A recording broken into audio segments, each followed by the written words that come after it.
Hello, ECE240, and welcome to week 14, chapter 14 on families.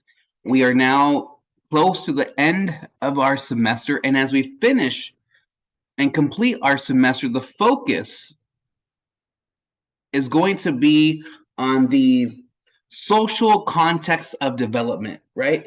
So, what better way to start that kind of social context of development when thinking about families? Before we get into this, very important that if you have a 0 on any observation, that means it's not complete, and that means that all of your observations are not complete. So please make sure that you complete all of your observations, very critical. And that's very important for our class. Remember, I shared that on day 1 and also on day 2, on week 2, that to pass this class, you have to complete all of your observations. So let's get into this week 14, chapter 14, families. So one of the things I really want to point out about our cultural, ethnic, and social economic variations in parenting is that I want to point out the differences between a child who is being raised in a family or parents that have a lower status of social economic status, and what the cultural, ethnic, and social economic variations are when a child is being raised in a higher socioeconomic status. So you can see right here on the PowerPoint that children with lower SES parents are more concerned that their children conform to society's expectations. They create a home atmosphere in which it is clear parents have authority over children. They're more likely to use physical punishment to discipline their children and use more directive and less conversational vocabulary and conversations with their children. And that goes back to our kind of week around early literacy and the importance of vocabulary size and that relationship I made that vocabulary size many times is at the hip or tied to what your socioeconomic status is. Now let's look at this bottom slide right here. Higher SES parents are more concerned with developing children's initiative and delay of gratification. Create a home atmosphere in which children are more nearly equal participants and in which rules are discussed and opposed to being laid down in an authority manner. Are less likely to use physical punishment and are less directive and more conversational with their children. And think about that and what it means of what you've learned so far with child development and what a child needs, the nurture they need to support the ability for them to reach their optimal self. So I wanted to point that out. One of the things I wanted to point out too, that it's not what we have in our life, but who we have in our life that counts. So it's critically important that if we have the ability to be in the lives of children, we need to think about the relationship we have with them, the nurturing relationship we have with them, and the skills that we've learned this semester, and how we're using those skills to support their overall development.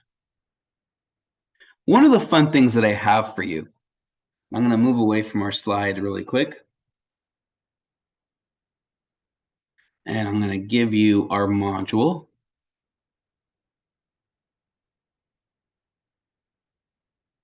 For things for you to use to maximize your learning this week.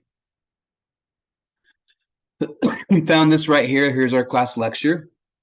But I want you to watch this history of parenting practices here in the United States. This video will be on your final, so please take great notes and be able to access the video, watch it, be able to access it for your final. This video does a really good job to show you how parenting has changed.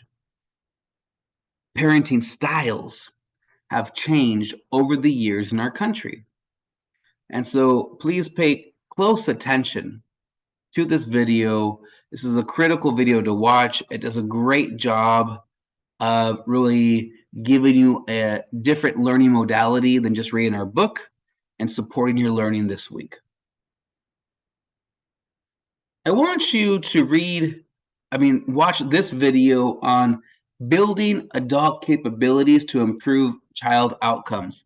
This comes again from Harvard University, from the same place that we found our executive functions videos and handouts that you have. And I want you to really look at this video and have this lens of, man, to make the biggest impact on a child's life, it's all about the skills and capacity that the adults have to support that child's life. And the important role that the parents, the families, the main caregivers, the important role they have, the critical role they have into supporting the overall development of that child. You have a question of the week on families and a quiz. And what I want you to do this week is I want you to look at all these different tools I have for you. These are wonderful tools that you'll be able to use after this semester from the National Association of the Education of Young Children. There's a great First Things First website that I want you to use. There's a Yuma Family Guide. So all of the programs that are free for families to use here in the Yuma region. There is a Yuma Region Resource Connection Guide that gets updated every year that I want you to have access to so you can learn about all the programs that are out there to support our families. And then Vroom, a wonderful free app that's in English and Spanish and multiple languages to support families, to support their children, and using development appropriate practice. And so it's an app that you can put the child's information and it tells you activities to do with that child to maximize their development. And kind of taking you back to that resilience video from the very beginning of the semester. But what I want you to do this week is I want to empower you. I want you to, yes, understand the importance of families and what it means for children's development, how parenting styles have changed over the years. But I want you to take a virtual field trip this year. And I want you to learn about two main resources. Firstthingsfirst.org, which was approved by the voters of Arizona to create the Child Education and Health Board of Arizona. You'll learn more about that. But then our state to the west of us, our sister state, California, has their own initiative that's called First 5 California. And I want you to explore both of the websites. And they have tons of information to help families and parents. And after exploring both websites, going on your virtual field trip, please answer the following questions. What did you learn from each website? Connect what you learned to our class and textbook. Very much what you do with your observations. Which website did you find more useful and why? So this week is about taking what we're learning this week about families, but connecting it to the real world, giving you tools to support you presently and the future, or just period working with children and working with families. But I want you to really explore these two websites and be able to enhance your knowledge, your capacity, so that when you leave this semester, you have tools that go beyond just this class. You have tools that you can use in the future. At the end of the day, our parents and our families have had a huge impact on our development and who we are. And so try to make those connections and really make this chapter real. And these websites are going to help you this week.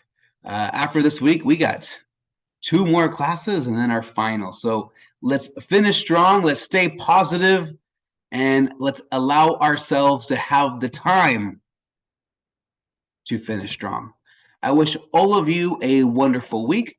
Take care, and I'll see you next week. Bye-bye.